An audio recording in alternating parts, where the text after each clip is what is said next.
Good afternoon and welcome, everyone. I was just sitting here anyway, and you all happened to show up, so I think we're going to have a great show. Thanks so much for joining us. This is the 6th annual WILLO Storytelling Festival, and today we're going to be talking with women who have made their careers in STEAM fields: science, technology, engineering, art, and math. So I made my career in theater and public radio and community storytelling, and that may seem a long ways away from STEAM, but one of the things we're going to learn tonight is how much those fields are integrated into our everyday life and how much they matter to all of us, no matter what work you do, where you come from, how you live your life. But for me, science and math was a deep, deep part, as deep as storytelling for me, because I went to the North Carolina School of Science and Math back in Durham, North Carolina. And it's a public boarding school with a concentration in science and math, and it was founded in 1981. And my chemistry teacher was one of the teachers who was a finalist to be the first teacher in space back at the time on the Space Shuttle Challenger. She did not make it, but she was awarded official space ambassador status. And as our professor, she would find ways to tie space into absolutely everything we did. I remember an experiment we did that just used hydrogen peroxide. And she talked with us about how she had been at NASA working with rocket scientists. And she said, this exact process is exactly what takes a space shuttle into and beyond orbit.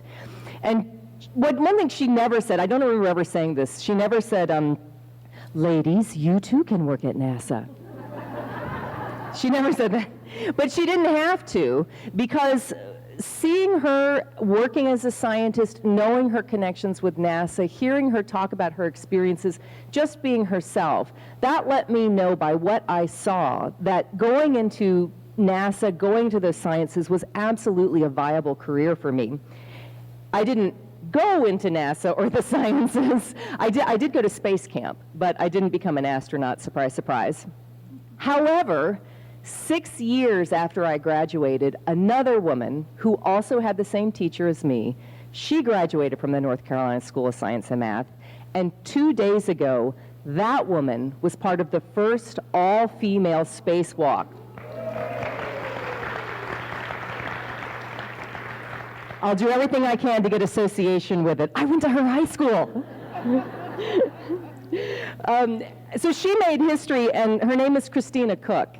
And I found it very interesting when people, journalists were asking NASA about this historic moment. NASA's response was that it was, quote, bound to happen eventually because of the increasing number of female astronauts. Which is just, so science. It's just statistics. Yes, we knew that would happen. Nothing to celebrate here. But I of course think about this shared teacher that we had, this experience that we had where we were encouraged and given the opportunity to explore the sciences, and I am reminded how much representation matters. Who we see, what they tell us, and what they do offers us a vision of what we can be, what we can accomplish, and it's a reminder that our lives matter. And that's why we're here today. So we're going to get a chance to learn from real-life experiences, women who have taken big risks and learned powerful lessons. They're saving us the trouble. We just get to hear it and learn from them without having to go through that same pain. So you're saving time. And if you look at the program and if you look at the posters, each of these women has a letter by their name for that section of the STEAM fields that they represent. But I do want to point out something you may know, is that none of them could be summed up by a letter. They live big and vast lives, and the impact they've had on our community is not quantified solely in terms of science, technology, engineering, art, or math. As these women share their stories today, we have the opportunity to live from their lives, learn from their lives, even though they may be very, very different from us. And I want to remind you as you listen to these stories that sharing stories is an act of generosity. Just as scientific researchers share their breakthroughs for the collective knowledge of humanity, our stories also help everyone around us live greater lives. So what this means for you is all you have to do today is listen, and as you walk out, you're going to know something you don't know while you're sitting in your seat right now. 5 new lessons from your community that you can carry back to your community. Lessons that can support you as you live your story in our community. So to get started, we're going to thank our sponsors because that's what helps us be here today. WILLO receives fiscal sponsorship through Tacoma Arts Live, and this afternoon show benefited from many in-kind services, including this gorgeous living room that I will be taking home tonight. You guys, that was okay, right? And that is brought to us and staged by Tacoma Consignment. Thank you so much. We also want to thank our other in-kind sponsors, generous contributions from McGranahan Architects, ARC Document Solutions, Madcap Marketing and Creative, and of course the dedicated work of the entire WILLO board. Thank you.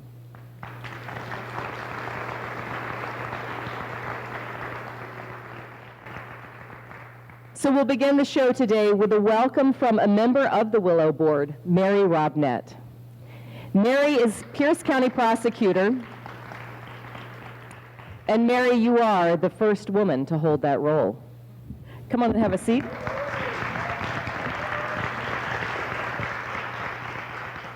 Thank you, Mary. Well, thank you very much for asking me to do a welcome at this auspicious event. It's such a great afternoon, typical Pacific Northwest weather, and a great way to spend a Sunday afternoon at this 6th annual storytelling festival put on by WILLO. I am Pierce County's first female prosecuting attorney, but I didn't run on that platform. Statistically, it was bound to happen. It's bound to happen. Anyway, I just want to thank you all for coming, welcome you today to this event, and tell you that now, I think, in the world, more than ever, we need to listen to each other's stories and really hear each other's stories. So thank you so much for coming. I know you didn't come here to hear me, so let's get on with the storytelling. Thank you so much, Mary.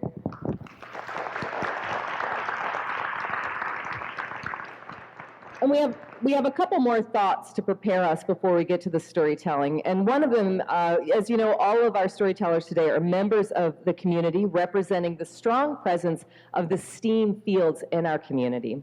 And we wanted to get a picture of just how fundamental the STEAM focus is for our community's future. And so we invited Chanel Hall. Chanel? There you are. She's the STEAM network manager for Graduate Tacoma. As a kid, I loved to play. And when I first got my first chemistry set, I was really excited to play. I wanted to see what type of reactions would happen, but deep down I was hoping that I wouldn't blow anything up because I really didn't know what I was doing. But that love for chemistry continued throughout my high school years, mostly because I was good at math, and chemistry was a lot of math to me. And I was good until I got to about sophomore year in college. That year I really started to struggle because I had a lot of classes, including organic chemistry. That class was one of the most abstract classes I had ever taken. In some cases, I was taking big things like molecules and breaking them apart into smaller pieces, and sometimes being asked to do the opposite. But it was also a hard year because I was getting into my core classes, and I realized that I was the only Black female in those classes. And I later learned that less than 10% of women women of color, are in the STEM fields. So I wanted to quit because I felt like I wasn't good enough and that I didn't belong. But I had a professor tell me that I had a passion for science and people. And that passion has really propelled me to where I am today. So as introduced, I work for the Foundation for Tacoma Students, which is the backbone organization to Graduate Tacoma. And there I manage our Tacoma STEAM network, which is dedicated to increasing equitable access, interests, and success in science, technology, engineering, arts, and math, STEAM, particularly for students of color, girls, and those impacted by poverty. And we have two goals. One is to build a positive culture around math because math is important for any career that we go into. And we're also supporting career awareness opportunities because there are so many careers other than the traditional doctor, engineer, things like that. So focusing on these two goals, we have strategies that our network partners are implementing. And for example, we have a community math walk that we're going to try to implement that encourages families and students to see math in everyday places. And speaking of NASA, we have our own NASA Student Challenge happening, which invites students to recreate the Mars rover landing, which is going to be super fun. I'm really passionate about this work because while I'm not a professional scientist, I want to see students of color not only see themselves as scientists and in these fields, but strive. And I truly believe that any skill that you learn in the STEAM fields can be applied to any career. So I might not be breaking apart molecules right now and putting them back together, but I work with multiple sectors every day. And I'm using my chemistry skills to understand educational and workforce systems, how they're intersecting, and how our work, especially with the Tacoma STEAM Network, is impacting those systems. So I hope that after you are inspired by these wonderful women up here, that you will consider joining us every second Tuesday of the month at 9:30 at our network meetings to be a part of the conversation and to help support STEAM. Thank you.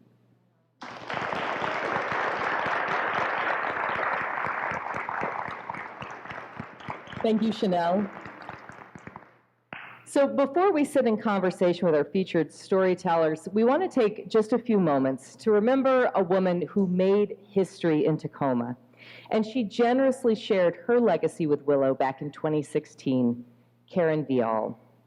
Karen was a fifth-generation Tacoman. She was the first woman elected mayor in Tacoma. She had a history that was rich enough for, I think, 5 lifetimes. She crammed them all into one, working as an assistant professor, a school administrator, a PTA mom, deputy chief for the state insurance commissioner, and a member of the Tacoma City Council. Joining us to celebrate the amazing strength and inspiration of Karen is someone who she told me was her rock, the one who kept her going, the one who she counted on for everything, her husband, Marvin Vial.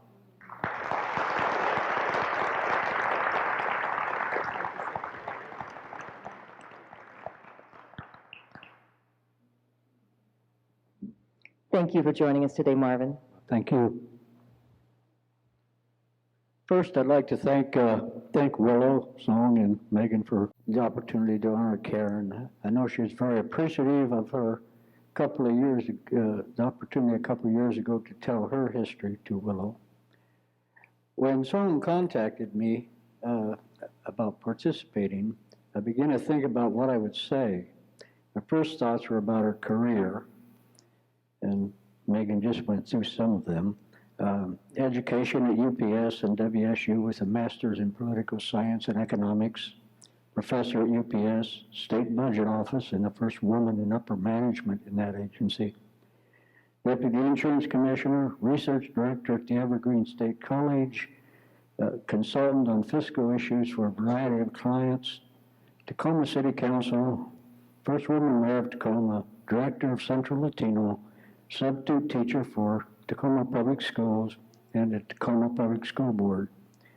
And while this list isn't complete, because of some I can't even remember, it's reflective of her commitment to public service. My thoughts then turned to major accomplishments in which she was a leader or a key participant. And these include the Indian land settlement, community councils, community policing, Union Station, Cable Stay Bridge, a dramatic increase in graduation rates in the Tacoma Public School, and Commencement Bay cleanup. Looking at the foregoing, it led me to think about what it was, Karen, that made her so successful. And so I made a list of 5 characteristics. And then I decided to ask my sons to make a similar list. They weren't all the same. But eventually I came up with the following. Passion.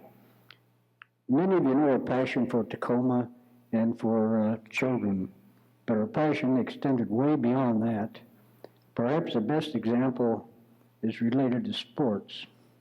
Karen was a big sports fan.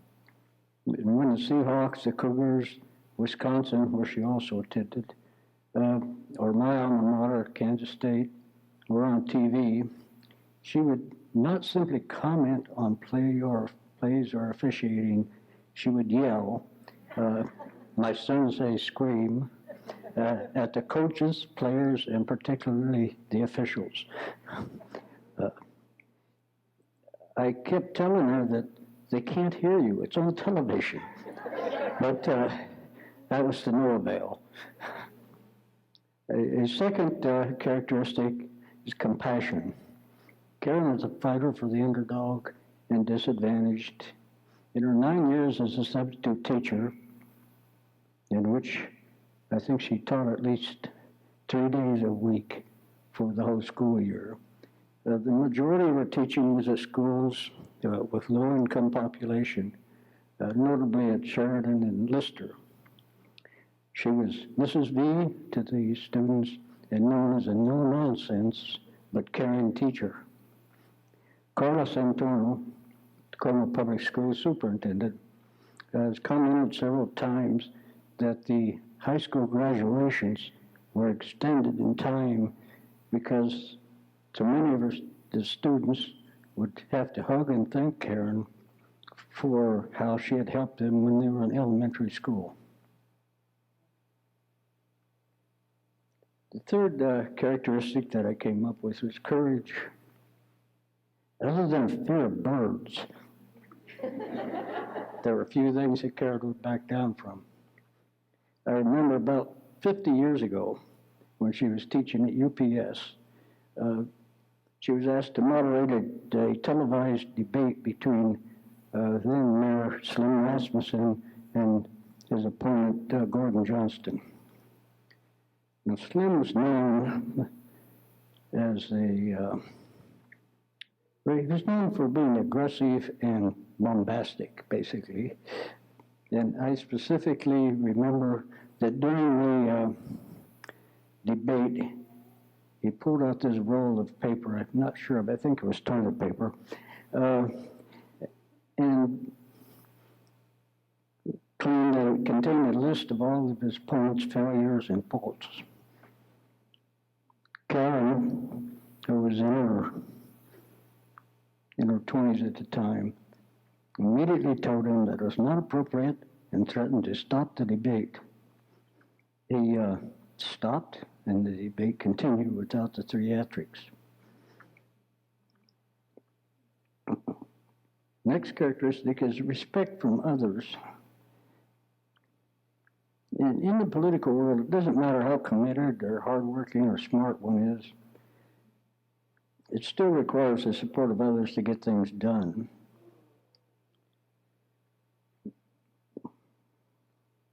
And that support largely hinges on your contacts and colleagues and their respect for you and your opinions, even when they disagree with you. Karen was not a typical politician when it came to party or philosophy. I don't know how many times individuals running or contemplating running for office would call the house and ask Karen if she would meet them for coffee. Regardless of political party or philosophy regarding the role of government, she would meet with them and offer her advice and opinions. The one question she would invariably ask is, why are you running? And the answer to this question played a great part in whether or not that individual would get her support. She had contacts and friends throughout the political spectrum, including the aforementioned Slim Rasmussen when he became state senator. A part of her secret in maintaining so many contacts was her remarkable memory. Well, maybe a slight exaggeration, she would often, it seemed to me that once she met someone, she would always remember their name and their face in the context of any conversation. She would often mention someone's name to me, and I would say, I don't recognize it. And she would say, oh, you would if you saw them. And she was terribly wrong. I am terrible with names and faces. And the Fifth characteristic is integrity. She believed in her causes, be it the cleanup of the Foss Waterway or equity throughout our public schools, and she fought for what she believed in. Her competitive nature would not let her quit until the end. She didn't win all of her battles. One early one that I recall was her effort to obtain the Alaska Ferry in Tacoma, which eventually went to Bellingham. Her reaction after the decision was made was that at least Tacoma had established itself as a player for progress. Karen believed that a public official should stand up for what is right, regardless of the consequences. In closing, there are a number of other words that could describe Karen, such as brilliant, outspoken, stubborn, feisty, and loyal. But in the end, perhaps the best way to describe her is that her philosophy was, if you aren't going to lead, get out of the way and follow me. And again, I thank WILLO and for this opportunity to make these remarks. Thank you very much.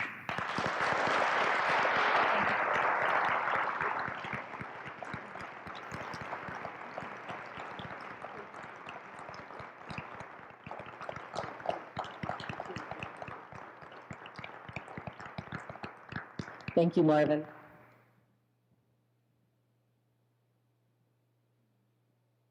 So, the time has come. We are ready for our storytellers. And stepping into the world of STEAM today, will you please help me in welcoming Amanda Figueroa,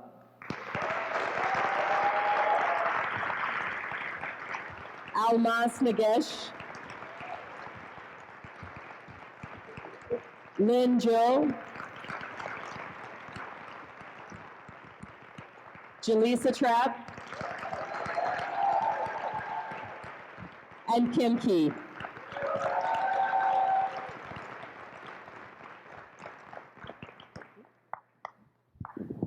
Thank you all for joining us today. We're going to start with Amanda Figueroa. So Amanda, you are the Senior Director of Student Transitions and Success at the University of Washington, Tacoma. You hold a Bachelor of Science in Biological Sciences and a Master of Science in Aquatic and Fisheries Science, both from the University of Washington. And for 7 years, your work was all about identifying marine worms, mapping sex chromosomes in 3-spine stickback fish. Stickleback, I'm not the scientist, obviously. And exploring the biological impacts of chemicals and plastics. But over the past 9 years, your work is centered on advocating for equity in education, creating bridges between educational institutions and communities, and supporting young people in developing and attaining big dreams. What led you to transition from those applied scientists into the work you're doing now? Well, it really did come down to some experiences that I had in graduate school. I would say it's experiences I had over my entire lifetime that led to a different career path or a complementary career path. So you mentioned I have a master's degree in fishery and aquatic sciences from the University of Washington, which is one of the most prestigious programs in the country for fish biology. And going into that, it still surprises me that I have that master's degree because I am a first-generation college student. So no one in my family had been to college. Thank you, baby. I appreciate that.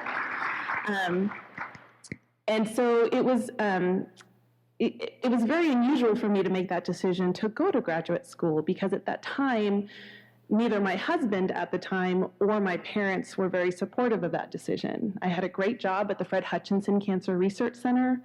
I had a retirement plan. I had a good salary. I had benefits. And yet I felt called to learn more and to do more. And I thought I can do more. I can earn a graduate degree. I understand the pathways and the doorways that it might open for me.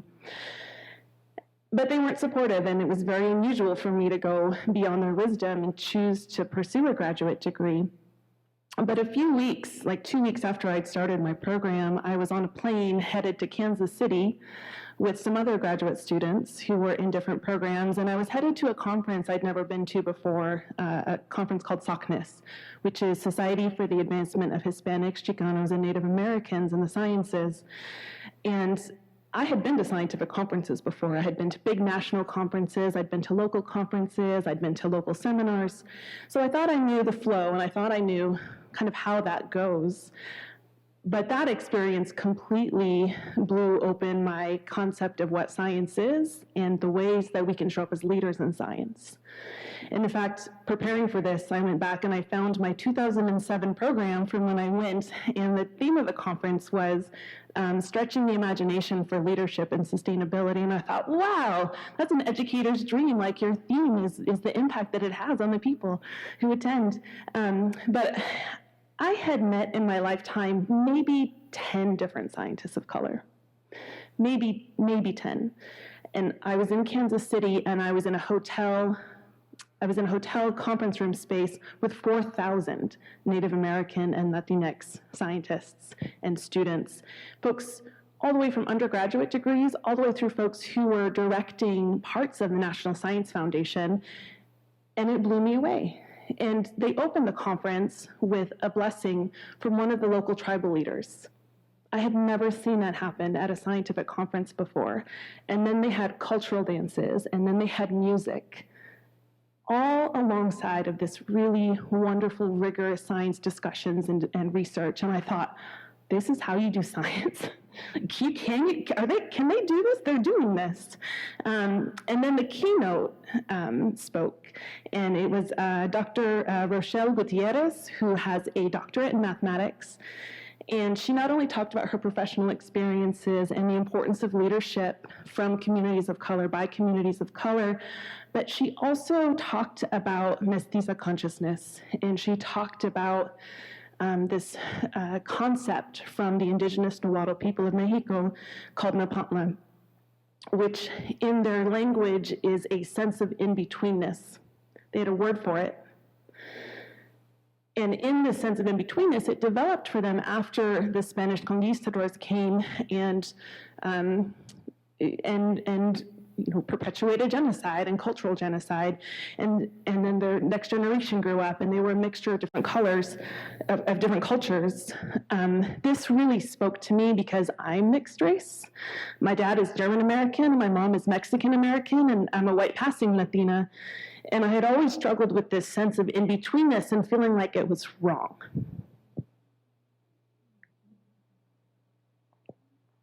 And I had never heard someone actually talk about that as a strength, as something beautiful, as something that was going to help me survive and thrive in always changing experiences. And it was so powerful. Right, I'm with all of these graduate students who I assume are all smarter than me because I just got in my program, and I'm at this national conference. And it was so powerful, I had to get up and I had to walk away from the table. And I just kept finding connections like that through the rest of the weekend. I felt heard, I felt seen, I felt understood. And I learned that I wasn't the only one who was there who had had those kinds of experiences, because not only were there other folks who came from different cultural backgrounds who talked about bridging between the different cultures of their families, they also talked about bridging between your home life and academia. So being the first one in your family and having to translate, not being too smart, not being too academic, right? And just trying to meet the expectations of where you were. That really resonated with me because the wisdom in my family up to that point had been about assimilation. It had been about, this is the right way, this is the Western way, and this is the way that you should be doing things, because that's how you survive, that's how you thrive, that's how you succeed.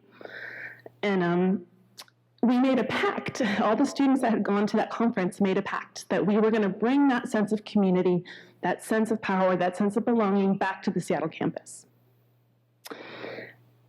Well, okay, sure. I had never been an advocate before. I had lived by my family's wisdom of assimilation. And so I was in the airport on the way home, and I was sitting on the floor. I was waiting for my flight to be called, and I had my laptop open because the first thing I wanted to do was send an email to my graduate advisor and to say, I had this experience, right? This prestigious program that just let me in. Let me tell you all the things you're doing wrong and how I can help you fix it. That's going to go over well. But I wrote the email, and then I read it, and then I reread it, and I rewrote it, and I deleted a bunch, and I rewrote it again, and eventually they called my flight. So I had to go, and I hit send. And I knew that going back into my life, I was going to have to make waves. I was gonna create change because I had never felt something so powerful before. And it was not an easy transition. My program was great. My advisor was great. But even in my family life, my husband thought the more that I embraced being mixed, of embracing both my Mexican heritage and my German American heritage, that the more I did that, the less space there was for him. And eventually my marriage did not survive that. Yep. And then even within my own family, they just didn't know anyone who had looked like me, who had gone to science, who had gone to higher education. They didn't believe in even in the potential of the cultures that they came from, until they met my friends, who are all amazing, and they really started to see the kind of impact and the kind of leadership that we can have.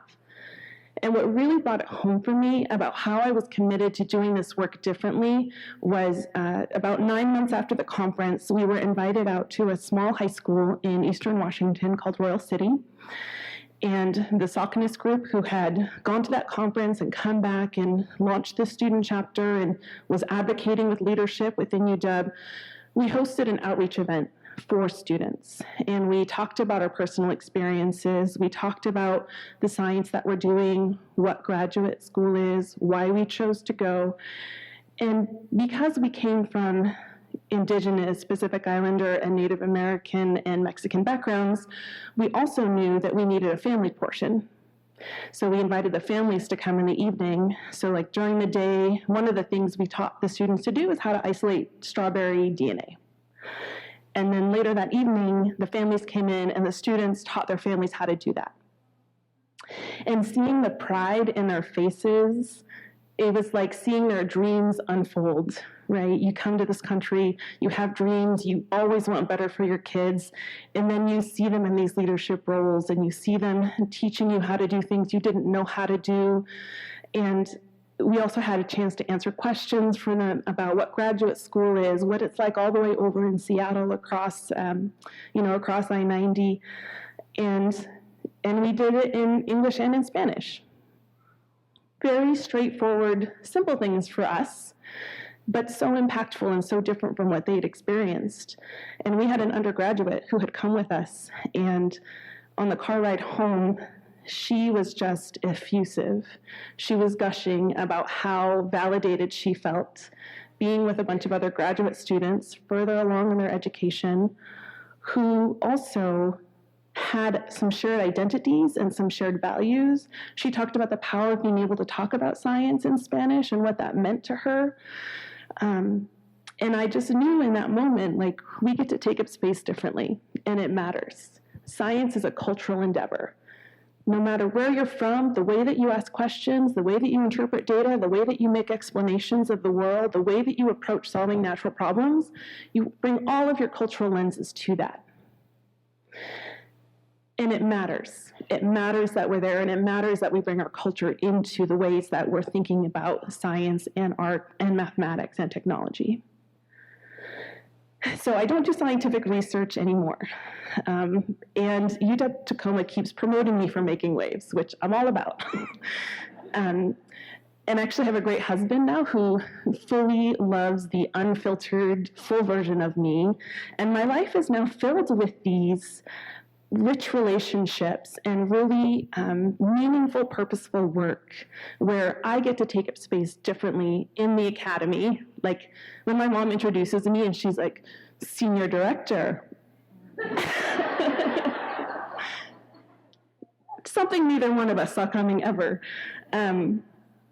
It matters, and I really think that the summary of my experiences and why I'm so centered on relationship is really captured in the tattoo that's on my wrist, if you ever have a chance to see this.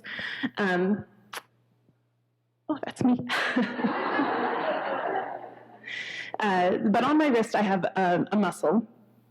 And on the muscle, it shows some threads that are coming off of it. There we go. So mussels live in these really harsh environments where there's tons of really big, heavy waves that can knock them off of a rock at any point in time. But they have these incredibly strong attachments that they create to their home and to each other. And through that, they're able to survive these storms and these large waves. And when you get enough of them together, they actually change the dynamics and the physics of the area they're in, and they make space for other things to be able to survive and to live and to thrive. And so what I have learned in my journey and why I transitioned from applied science into a different and complementary line of work is because I really experienced what it is to believe in the power and the beauty of my true self. Thank you, Amanda. So our next storyteller this afternoon is Almaz Nagesh. And Almaz, you're an educator, entrepreneur, engineer, public servant, world traveler, and lover of all things coffee and cats. We have that in common. Yes. You work as an engineer, a power analyst for Tacoma Public Utilities, and you're also the co-founder of N3 Solutions, a local startup that develops, markets, and manages innovative, community-focused energy services and economic development solutions. In your free time, which I'm surprised that you have any, you manage a free legal clinic at the Muslim Community Resource Center.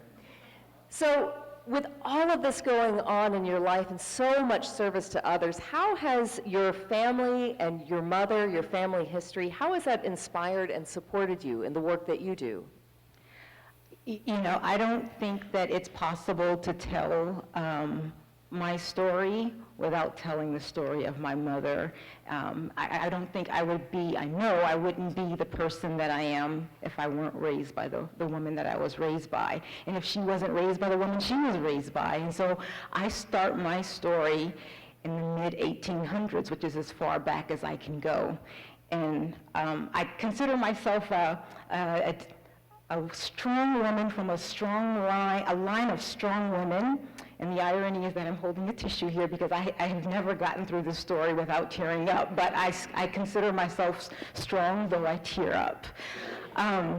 My great-great-grandmother was Katie Cook, and I wish I knew more about her. What I know is that she was born a slave, and that I've always hated that was the only thing that I knew about her. And I only saw one picture of her. But she had a daughter, Jessie, who my grandmother loved dearly, and she passed on that love to my grandmother, and my grandmother took that love and passed it on to my mother. And each generation of women in my family took something strong from their mother and passed it on. For my mom, it was her sense of justice. She was a strong advocate for justice. She grew up in the 60s. She was a Black Panther. She was all about civil rights, and she raised every last one of her kids in that. She became Muslim when she was 19 years old, and so how she taught us justice was the way we learn it in our faith. And that is, if you see an injustice, you change it with your hands. And if you can't change it with your hands, then with your voice. And if you can't with your voice, then at the very least, you hate injustice in your heart. And you speak out against it, even if it's against yourself or your family or the ones that you love. And that was what my mother raised us with every single day, and we lived it. So I was a kid in the 80s. Yeah, I'm old. I was a kid in the 80s, and my mom homeschooled me when she was teaching us about world events and injustices around the world and apartheid. There was nothing we could do about apartheid in South Africa, but we prayed. We prayed nightly for South Africa. That's my earliest memories are praying for South Africa. There was nothing else we could do. But she also showed us how to use her voice. Police brutality is nothing new. My mother lost her brother to the Los Angeles Police Department, and we were always protesting when there was a death of a young Black man by police brutality. We protested, we were in the streets. I grew up protesting, and I haven't stopped doing that. And she also taught us to use our hands as well. I grew up in Adelanto, California, and at the time it was racist, and it was a racist place to live. And there was one time my mom took a friend to go use a telephone booth, and I keep making references that make me sound old. But we went to go to a telephone booth because we didn't have long distance in our house. And my mom's friend is standing there using the telephone. We're sitting in the car waiting for her. And a white guy comes up in a truck, revving his engine and trying to intimidate her. He starts yelling at her, get off the phone, he wants to use it.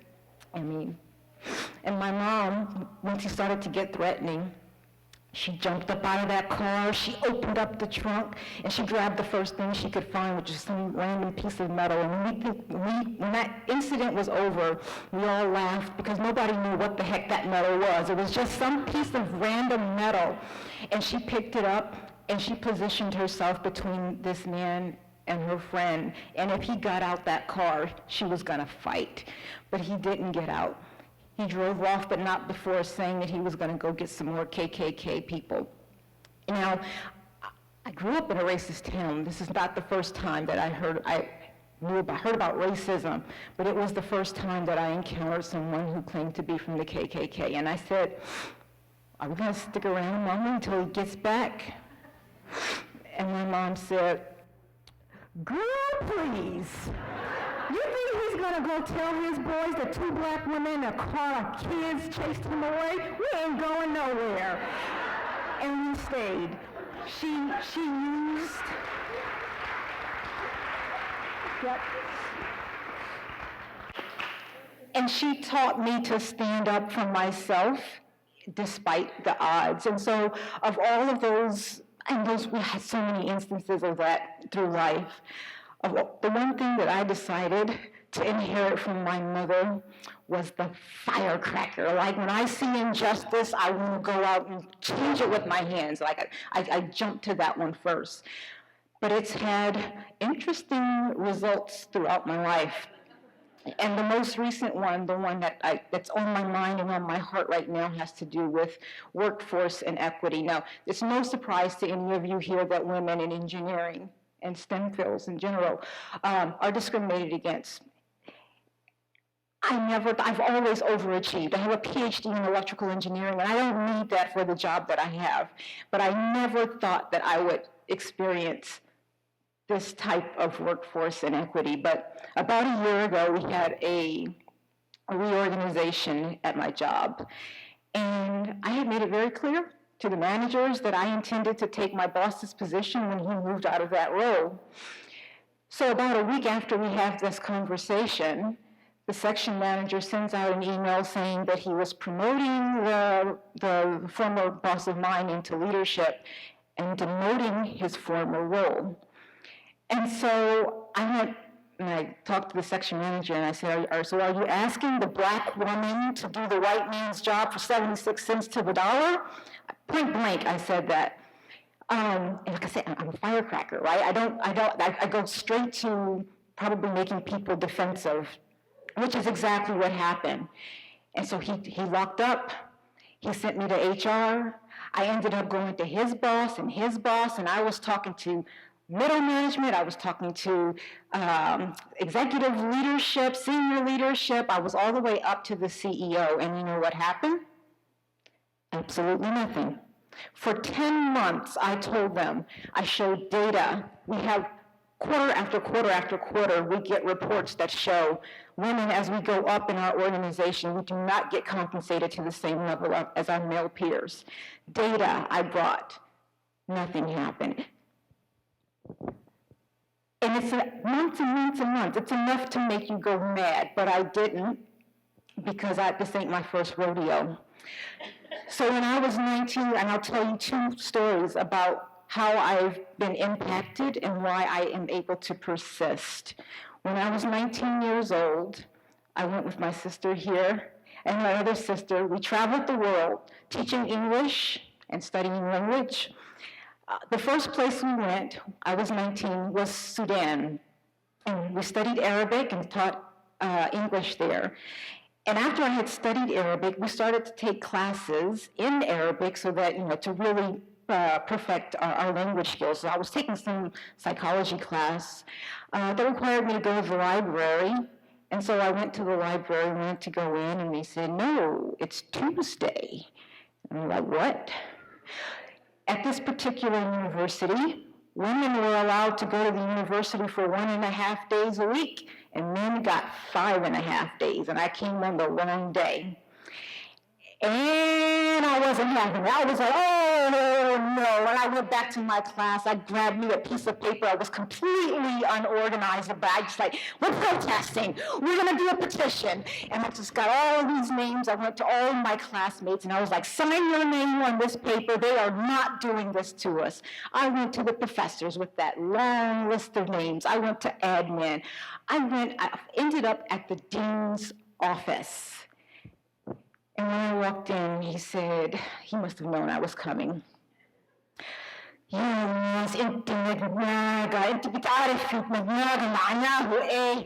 Which is like, Allah's, you are so nagnaga. Do you know what nagnaga means? And so I didn't trust what he was going to say. So I went and asked my neighbor, and I said, the dean of the college just called me nagnaga. He says it means persistent, but what does it mean? And she cracked up laughing. She was like, yeah, it means you're a nag. So yes, I had the dean of the university call me a nag for asking for equal access to the university. I was only in Sudan for a brief period. I ended up leaving. Do you know what happened? Absolutely nothing. However, I came back 3 years later. I came back 3 years later to visit some friends. I had gone to China for several years and then came back through Sudan. I found out that in the time that I was gone, they built a new library for women. Their purpose for having that, that breakout of days was so they can have gender segregation, like men and women had classes separately. So they fixed it by just building a brand new library for the women. So while I never saw justice for myself, I was persistent, and eventually the women that came to that university after me were able to benefit from that library. So I remembered that story. And then I also remembered a story from when I was even younger. My stepfather had become an abusive man. And when I was about 10, he pulled a gun on my mom, a shotgun on my mom. And of course, I'm not lying when I say I'm a firecracker, and you could not tell 10-year-old me that I couldn't take down a grown man with a gun, but the truth is that I couldn't. But I saw my mom use her voice in the most amazing way. My mom was a clinical psychologist, and she talked him down, and we got out. Eventually, years later, she was the most forgiving human being. She forgave him. She helped him rehabilitate, and he ended up becoming a better human being. And for years, he begged her to take him back, but she wouldn't take him back. And when I was having a heart-to-heart with her one time, I asked her, he's reformed. Like, why did you never take him back? And she said, sweetie, sometimes you have to make things better for the next person. She's like, I've made him a better person for the next woman. He's not for me. So she had the wisdom to know sometimes you don't get justice for yourself. You fight for someone else. And I wish I had that. Like, that was a lesson I had at 10 years old, but the significance of it never really resonated with me until I found myself fighting all the time. And sometimes justice is delayed. And so even though it's been months and months, and here I am still fighting at work, I will not stop. I will never give up my voice. I will always continue to persist because even if I don't get justice for myself, somebody is.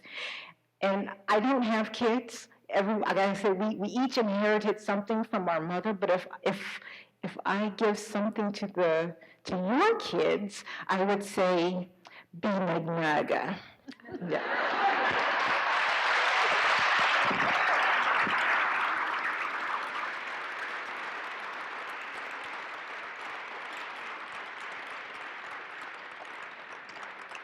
Thank you, Almaz.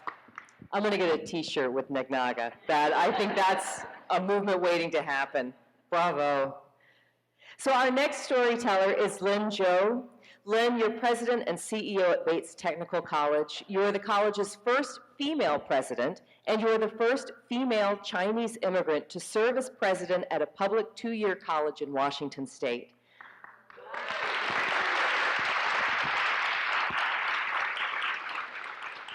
You also served in a leadership role at the Lake Washington Institute of Technology.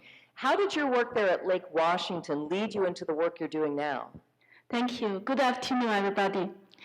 So I want to start to share a story with you. It's about 12 or 15 years ago.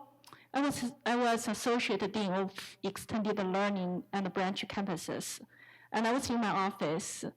One lady came to see me. She wants to learn more about the new massage program. So here is me. I was kind of a younger person at the time from China. I was a product manager working for a big computer company. I'm here meeting with this lady older than my mom's age. And she already has a baccalaureate degree. She was a technical writer working for Microsoft. And in my mind, number one, at your age, are you kidding me? You wanted to go back to school for what, right?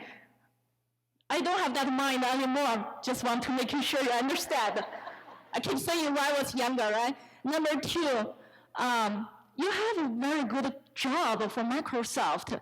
That's the job I wanted to have. I wanted to go back to the business world. Why you wanted to come back to school to learn massage? And when I tell my parents I manage a massage program, my dad gave me a look. Lynn, can you get rid of that program? I said, why? It's a pretty good program. Well, in China, I said, well, Dad, I mean, the US is a very good program. But anyway, I learned from my parents, and I grew up in that culture. So I was like, I don't understand this, but as a professional, I couldn't share my doubt. So I helped her, tell her how to get enrolled the program, how many credits. So I helped her then, and she enrolled. After a couple of quarters, I keep seeing her because she just got me interested, right? Because I didn't understand. And then 6 quarters later, she come to me, brought flowers and a thank you card. She said, Lynn, thank you so much for helping me. And she dressed up, she had makeup, she just looked totally different. And she said, I already got a job at Massage Envy. I love my job. And I wanted to tell you, you helped me. I was just shocked. I was sitting there. I didn't know what to see. Because again, this is somebody I didn't believe when she come to me, and here is the outcome. And that's just to give me this fulfilling feelings. I was like, really?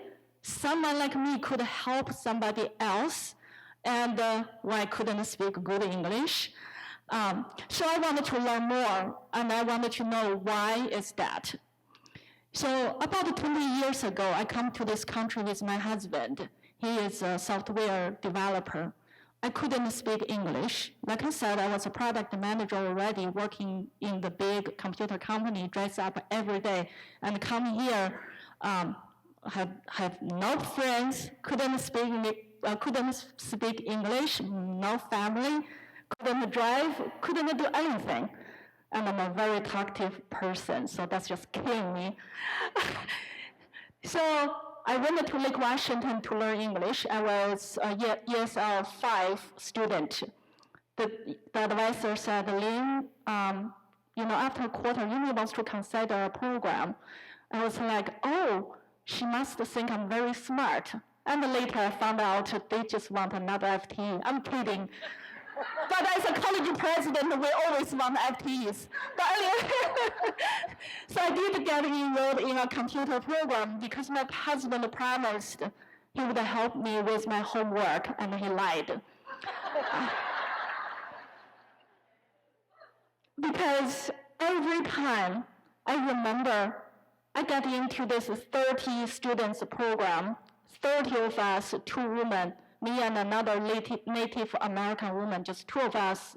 The rest of the students are all guys, 28 of them. And I couldn't speak English. And as a good student, I sat at the first table with another high school guy. He's so shy, and I couldn't speak English, so that made us perfect match, sit next to each other. And I remember I had to learn English, and also the computer books like this thick. So many terms I just couldn't understand. And I went home, asked my husband the questions. He would want to give me the whole theory. I said, just give me the answer. And so later we got into so many fights. I'm happy to report we still have very good marriage. I think because I gave up more because I decided not to ask him any questions. But anyway, so I remember it was so hard to understand everything in the classroom. After 2 weeks, I went to see my instructor. I said, Mark, I need to drop your class. He said, why? I said, I think you have some accent. I just couldn't understand you. He was so nice. Remember, my English was so limited, so I had so limited words to use, so I was kind of rude, right? And he said, well, Lynn, just stay. You will be fine. And then later I found out, no, he doesn't have any accent. The one that does have it is me. But anyway, I had to really focus. I used my dictionaries with me all the time. At the time, I didn't have a good phone, so I used all the dictionaries. And I highlight my books, like every page is like with highlighters only in like E's, R, 2's and not, but everything else. But after first quarter, I got a 4.0. I had to think why. But then I remembered, yes, I went to school like 6:30 every day. My class didn't start until 8, but I was there studying. I had to pay like double or triple time than my classmates to be there. And I did. So after I graduated from the program, there was a position open. I started working there at the college as a support person. And then I found out I got a promotion like every other year until I met this woman. But until I met this woman, my goal was still going back to the business world. That's why I took the computer program. Because I missed that fast movement, no bureaucracy. And of course, as a college president, I create some bureaucracy now. So, and I don't think I've been like that at my college. I just want to make sure. But until I meet with this woman, I felt, oh, my life could be totally different. If I go work for Microsoft or Amazon, what I will do is I will make more money for sure for the company and for myself. But am I going to get that feeling to help somebody, and that person helped me too? So I decided higher education is something I should stay because I am the one learned so much from this system, and I helped somebody, and I wanted to do more. That's why I started my PhD, and then later I got a job at the Bates Technical College. I come to Bates.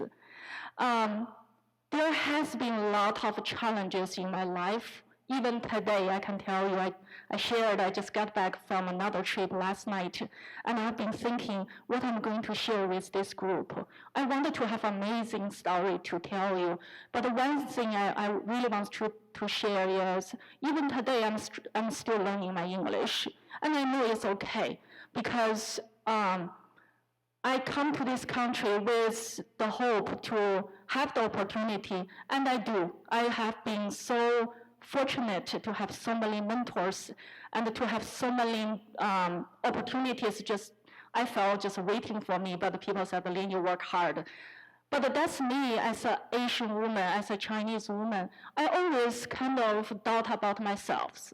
When I sit with people who are native speakers, when I have something, when I think, oh, I don't think that point is really right. Most of the time I was right, but I wouldn't speak out because I always question myself first. Because English is my second language. And sometimes, I'm still afraid to say something because my pronunciation may not be very accurate. And I could just offend somebody because of that, when I don't have intention to do that. So lifelong learning is something I'm still working on. But as a college president, I wanted to do a small advertisement here. We're doing so much for our students. That is why I'm so proud to be the college president here. We're offering so many different programs, STEM programs, although I'm not that smart to be an engineer, so I have to be a college president.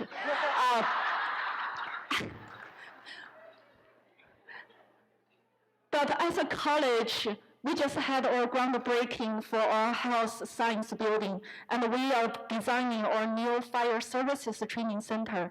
And I'm just so proud because, again, as an immigrant, that's my baby picture. I remember my parents, right, in China, when I was 18, graduating from high school, they want to make sure I marry somebody who have more degrees. And I remember this guy who got a PhD, not very good looking, so they're trying to make me meet with that guy. I didn't like that. So later, after I got my PhD, I told my parents, I said, Mom, remember that guy? You want me to marry a PhD? Guess what? I got my own, so I don't have to do that.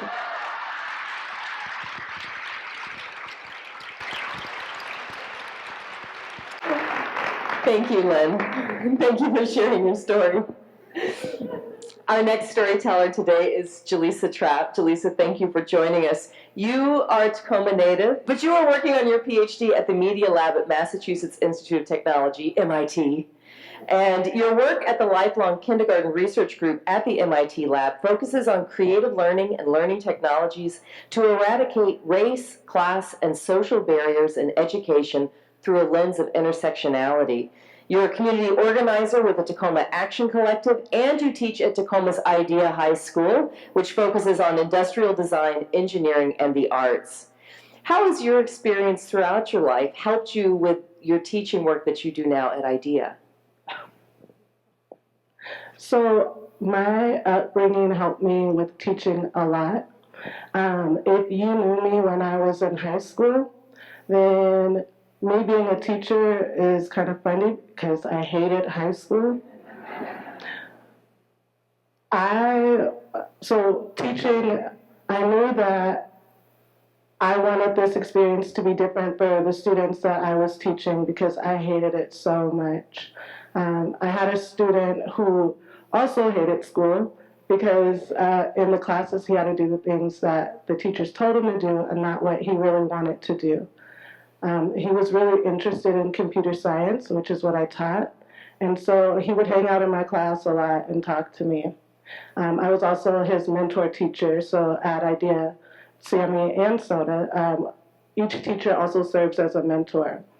And one day this student sent me an email on a Sunday, really excited because he had an idea and he was going to email his English teacher and let him know that he wanted to write this paper about game design instead of cars. And I thought it was a good idea. It was something that he was really interested in. And I wrote him back and I said, that sounds great. Send the email, let me know how it goes. Next day, Monday, he comes into my class and he tells me that the teacher didn't write him back and he asked if he could run up and talk to him really quickly before class started. It's like, sure, go ahead. He came back with tears in his eyes and he blew up in front of my entire class and said that he hated school and that he didn't want to come back. And as a teacher, I had to keep the class going. I let him go sit upstairs, but I knew that I had to do something to help change his mind, to let him know that school is a place where he belonged. And I knew that I had to do that because so many people did that for me. So I actually moved to Tacoma when I was 6. My family is a military family. My dad was in the Army, and we moved from the military base.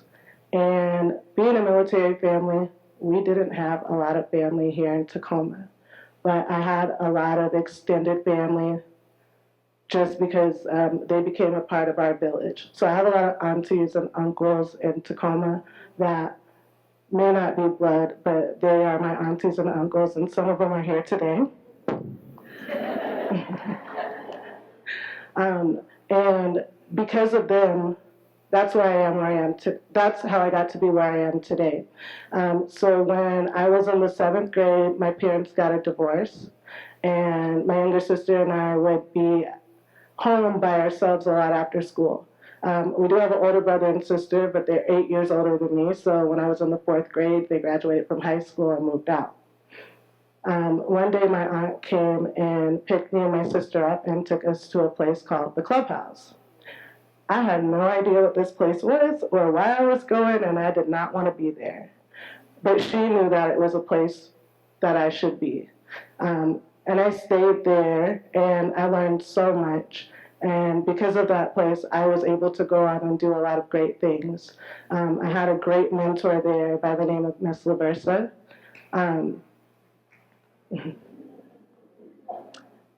She knew that I was capable of things that I didn't know I was capable of.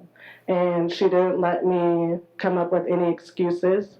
As a high school student, I was able to intern at Microsoft. That is not something that I ever thought I could do, but she knew that I could do it. So much so that she drove me to my interview in Redmond.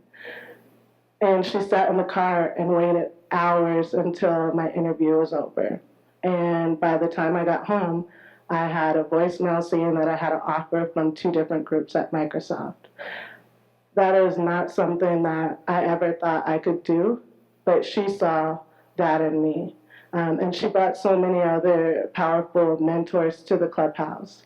And it didn't stop after high school, so I went on to the University of Washington with the intention of majoring in computer science.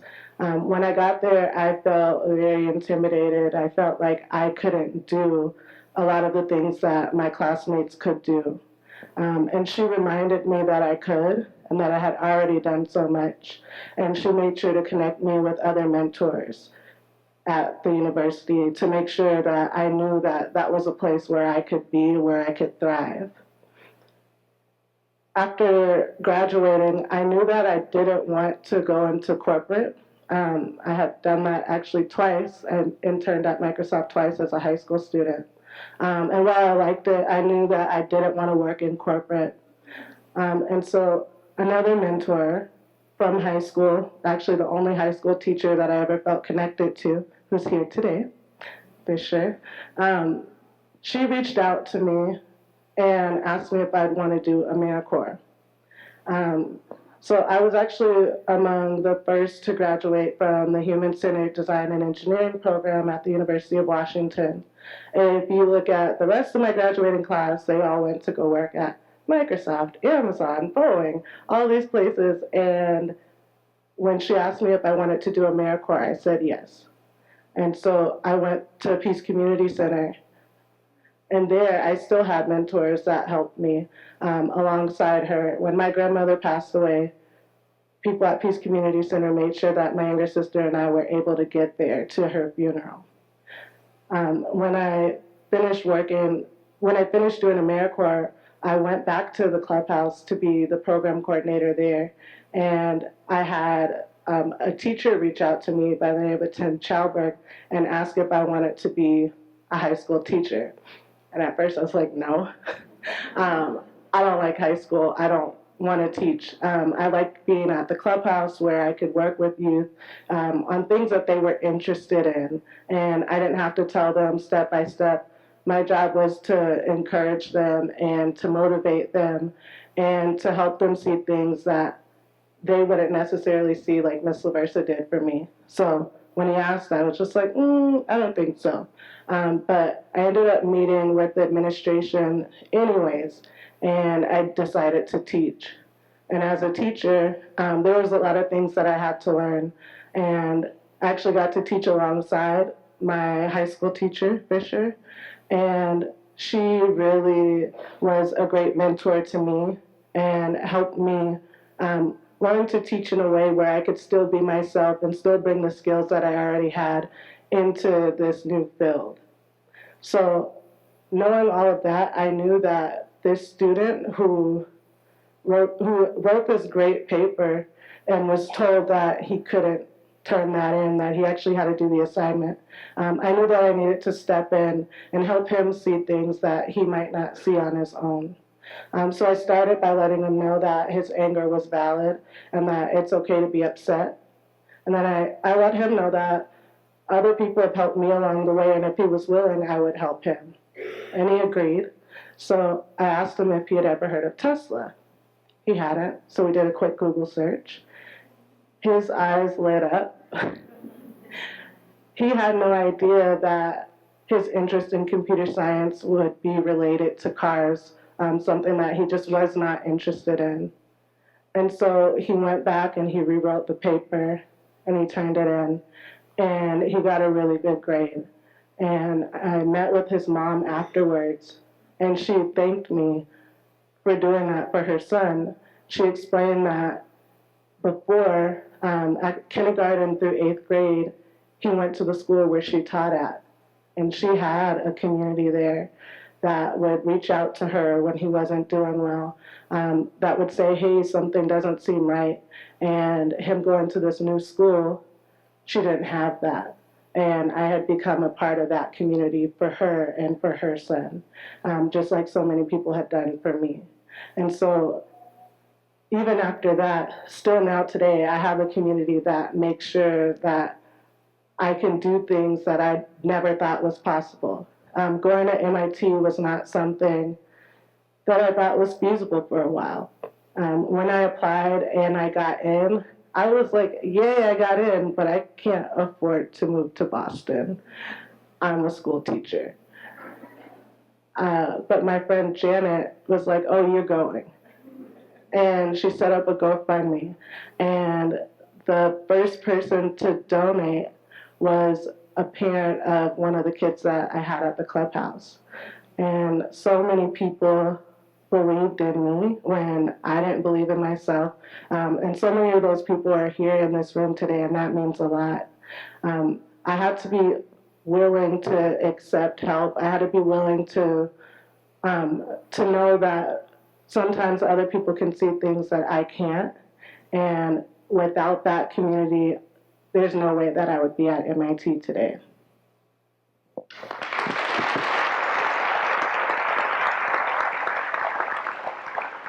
Thank you, Jaleesa. I'm just glad you were here today because I know you were flying all the time. So this is, and you're flying, she's flying out tonight. So go, you take a little nap there, that's okay. So our grand finale storyteller for our afternoon is Kim Keith. Kim, you are also a Tacoma native. You've worked in the arts and culture sector since 1992, which does not date you in the slightest. And you hold a Master's of Nonprofit Leadership from Seattle University, a BA from the Evergreen State College with a focus on art history and studio art.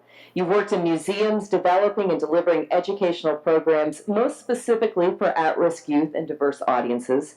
You've been at the Children's Museum of Seattle and the Museum of Glass in Tacoma. And you earned your PhD in sociology at Goldsmiths, University of London. In London, you were a trustee on the board of Black Cultural Archives in the Brixton area of South London, and here in Tacoma, you serve on the advisory committee at Oasis Youth Center in Tacoma. With all of this, what does it mean for you to have had a career where you've been able to support creative expression through art for youth? Thanks for having me here today, Megan. Yeah, I grew up on the hilltop, and I went to Bryant Jason Leon Stadium, and so that means that my office is in my middle school that I went to, and Hilltop Artists is something that's really important to me. We are a youth development program that uses art as a means of engagement for working with young people. And so we work with the whole student, and we work with their social and emotional learning and well-being in mind. And we do that through having teachers that are trained in YPQI, so Youth Program Quality Initiatives and Social and Emotional Learning. And our mission is to use glass art to connect young people to better futures. And we do that by teaching them how to use 2100 degree glass. We work with kids that are 12 to 20 years old. And it's really important that we do this work because students face a lot of challenges in our community, and they need extra support. And that's true today. It was true in 1994 when we started the program. And it was true in the 70s and 80s when I grew up in the Hilltop. My job is really perfect for me because I am a Hilltop artist. I share a lot of similarities in background and experience with my students. And I had art and artists and mentors that helped me to get to where I am today. But it actually took me going around the world a couple of times to actually get to where I am today in my position at Hilltop. As an executive director, I go to lots of events and galas and stuff in the community. And about a year ago, I went to an event and I saw Mayor Woodard's across the room. And I'm like, oh, I want to go say hi to her. And so I walked across and she's talking to somebody. And there's a gal standing next to her. And, you know, I'm waiting. And then we make eye contact. And she's like, are you? And I was like, yeah, I am. And then she laughed and she put her arm next to mine and she said, there's only 2 shades difference. And so, as I said in the beginning, I'm from the Hilltop. And when I was in first grade, I had a purple Schwinn sparkly banana seat bike. And I used to ride that bike around the neighborhood, and I love my bike. But I would go down Ferry Street, and these girls would come out of this house, and they would start chasing me on foot, and they'd be going, "Yellow banana girl! Yellow banana girl!" And they would just chase me all over, and they would call me that because I was light-skinned and I was mixed race. And these two, they were my bullies. And those taunts, they really shaped part of my identity. Because these girls, they called out my difference, and they caused me to think about who I was and what I was. And they made me wonder if I had to choose. Do I have to choose to be black or white? Do I have to choose between my mom or my dad? But, I mean, even when I was young, I knew that if you put vanilla and chocolate ice cream in a bowl and you mix it together, it was mixed. And you couldn't take it apart. And that was me. I was mixed. And so that girl that called me Yellow Banana Girl was the woman that was at the gala. And she is a great person. We are both wonderful adults now.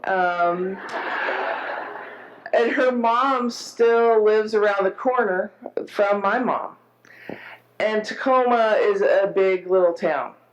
And so this kind of is an example of, you know, part of my process and why I had to leave to come back here and to really understand part of my identity.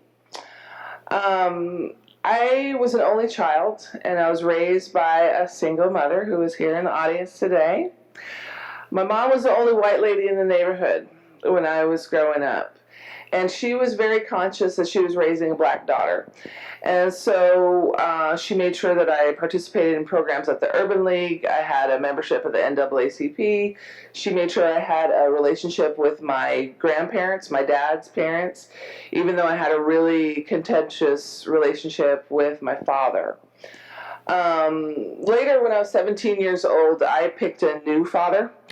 And I went to his office and I asked Rogers Wilson, who's a lawyer in Tacoma. I was like, "Will you be my dad?" And he's like, "Well, yeah."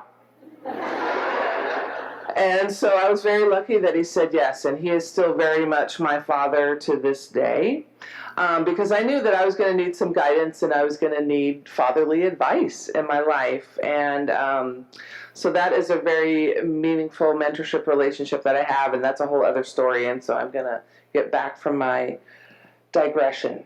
But my mom, she was doing her best to help me develop a strong sense of self and identity, and she would help talk me through all those feelings when I was called Oreo or coconut or yellow banana girl or whatever it was.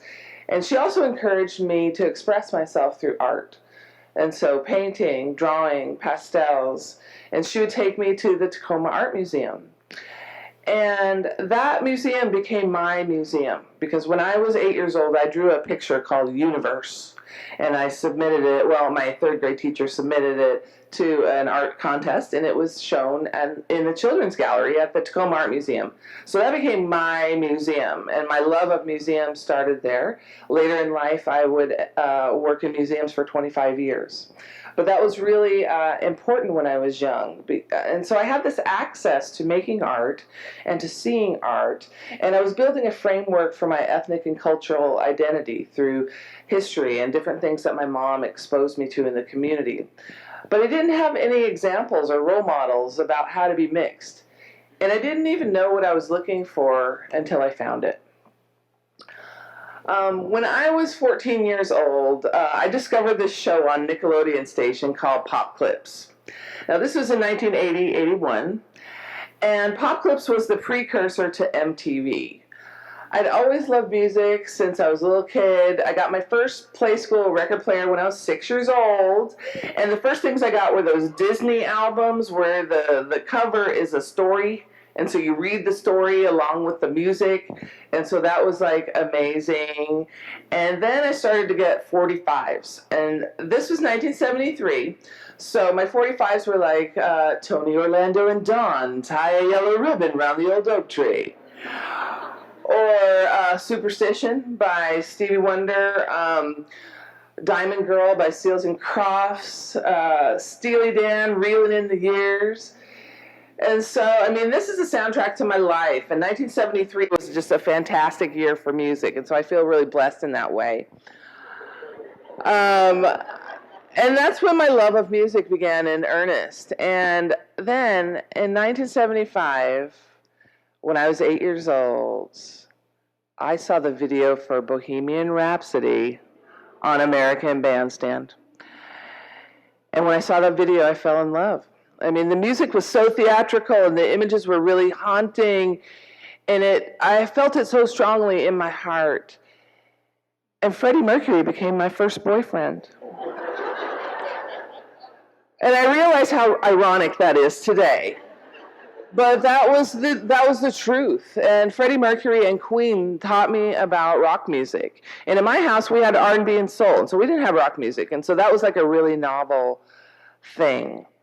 I started playing the violin when I was 8. I joined the school orchestra. I was in the Tacoma Youth Symphony, and I certainly wasn't a pop star, but I met a lot of really great friends that I have to this day because of that love of music. But like I said earlier, pop music and videos. The videos, they were my jam as a teenager, and so that brings me back to Pop Clips.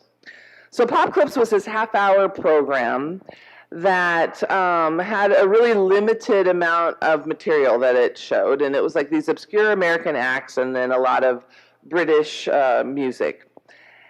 One day, I saw the video for Gangsters by The Specials, and my life changed forever. Now, Gangsters is a ska record, and ska music is a blend of jazz and calypso that was developed in Jamaica in the 50s. And ska was the precursor to reggae. And so there was a ska revival in the late 70s, early 80s, and the Specials were the lead band in this ska revival. And they were made up of working class white English guys and black Afro-Caribbean guys. And they came together to make this incredible music that had a fantastic beat, and they had like this retro cool look where they all wore trilby hats and skinny ties and winkle picker shoes like the ones I have on today that were super pointy. And so they had this really great visual style. And then they started a record label called Two Tone. And Two Tone is a label that is all about bringing black and white people together. It's about having an anti-racist stand in life and in your art. And they had lots of different bands that I became interested in. And I fell in love with this band and this movement. And now I wasn't 8 years old anymore, I was 14. And so I was going to do something about this passion in my life.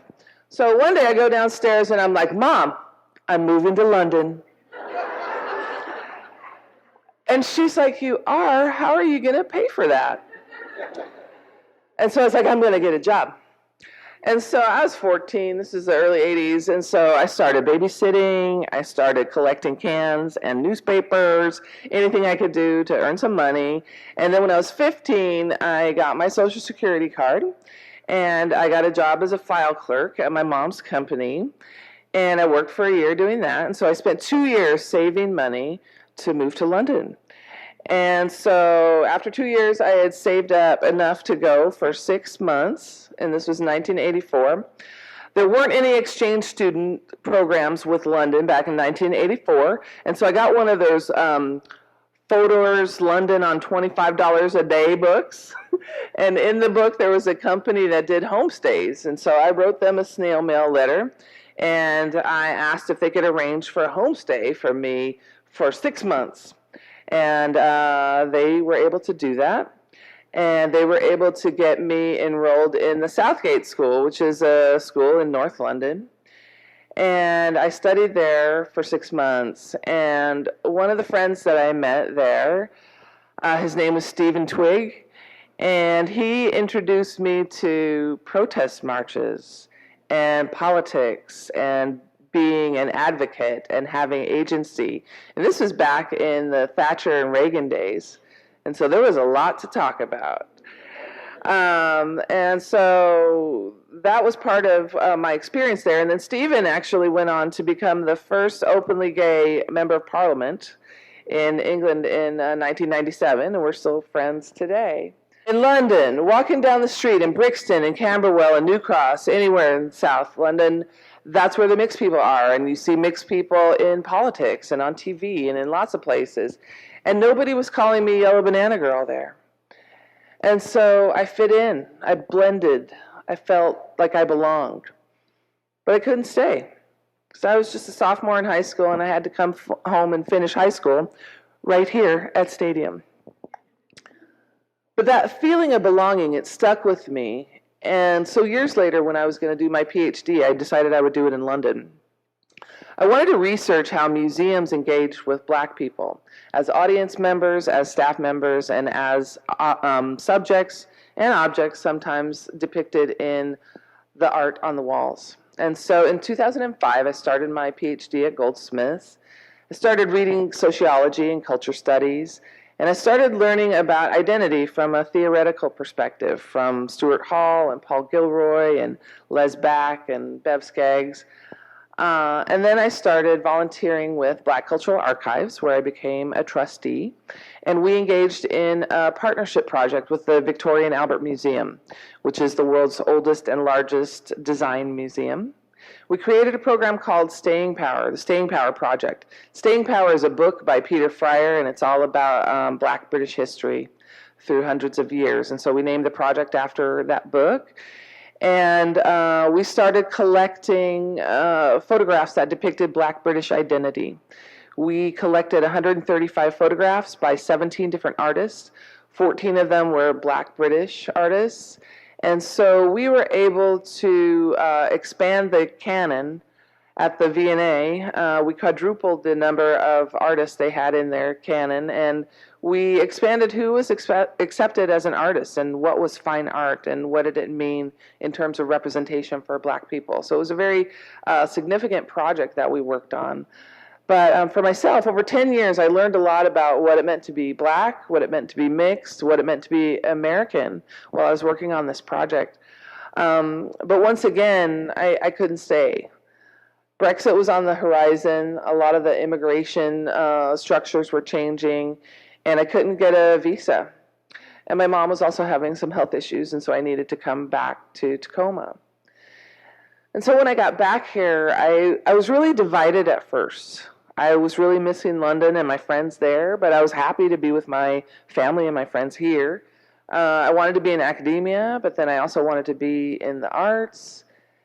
The world was my oyster, but I didn't know what direction to go in.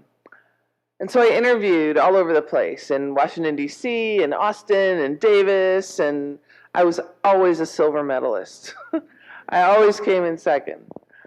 And then I heard about the job at Hilltop Artists, and I knew that was the perfect job for me. I interviewed for this job, and I'm proud to say I got the gold. Yeah. And one of the interesting things is, like, in the time that it took me to find my dream job, I fell in love with Tacoma all over again. And I rekindled a sense of belonging here in my own hometown. And everybody needs a sense of belonging and a place to be, regardless of their class, their culture, their gender. And at Hilltop Artists, we create that place for a lot of young people. We offer the opportunity to create art, and we allow students to grow as artists and as people, and we give young people a space to develop their identities and their sense of selves. And I recognize this because that's my story too.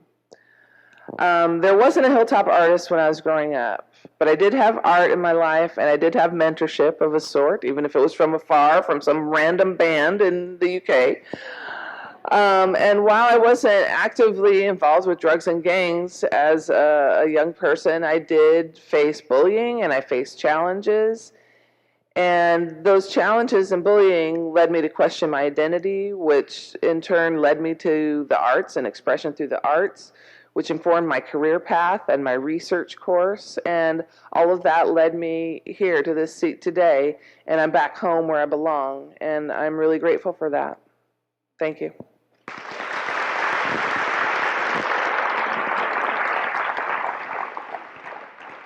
So glad that all of you joined us today and shared your stories. I feel transformed, maybe just a little bit tired from all the work that you're doing that I got to catch up with. And I want to let you know that you may notice that we did absolutely no measuring of chemicals. We didn't perform any calculations, none of that. And yet, what we did here today was deeply scientific. Neurologists have been studying the way stories work on the brain for about 30 years now. And one thing they have discovered is that when people gather together, just like we've done here today, listening to real-life stories, our brain waves synchronize. We all have had the same brain waves moving through us as we've listened today. And in fact, a Princeton neurologist recently concluded that emotional stories, the kind we heard today, are the only kind of human dialogue that triggers a kind of mind meld between brains. We have been practicing mind melding today, if you didn't know that. Maybe I should have signed you up on that experiment, but you're fine.